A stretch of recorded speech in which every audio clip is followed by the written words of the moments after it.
Si ta kuptojmë urën e siratit? Ne jemi rrit me këtë urën e siratit, por para se futem në temë, duhet ta kuptoni se kjo fjala sirat në tërë Kur'anin përmenet 45 herë në 10 forma të ndryshme. Kurse fjala mustaqim, kum fol në lidhje me këtë fjalë shumë herë në për dokumentaret e mia. Rënja e fjalës me 3 gërma kaf, vav, mim përmendet 660 herë në Kur'anin Fisnik në 138 forma të ndryshme. Prej rënjes së kësaj fjale vjen edhe mustaqim.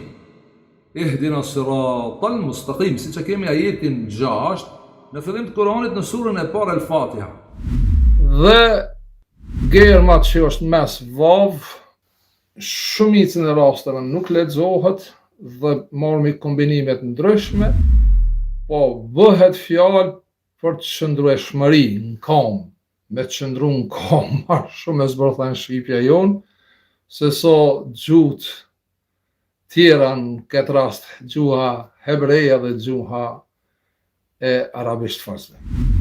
Kame ila, kame ala, kame li yakum kum, قوما وقياما وقامتا فهو قائم وقيم والمفعول مقوم للمتعدي.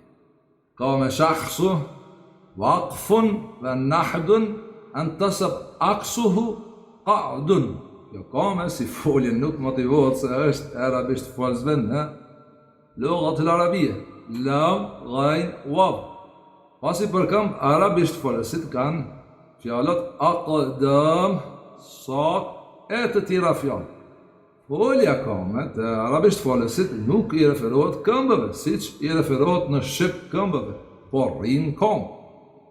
Mirë po, folja kame gjithashtu në Kur'an është prej rënjes së fjalës kaf, vav, mim.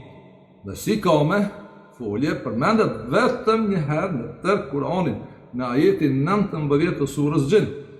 Lexojmë ajetin. Dhe kur u ngret në kom, shërbetori Perëndis që të thras atë Perëndin, të largohet nga paganizmi, nga idolatria, ata gati hipnin njërin mbi tjetrin për ta dëgjuar Kur'anin e tij, ka lexuar Kur'anin. Pra këtu bëhet fjalë edhe për gjin dhe për njerëz.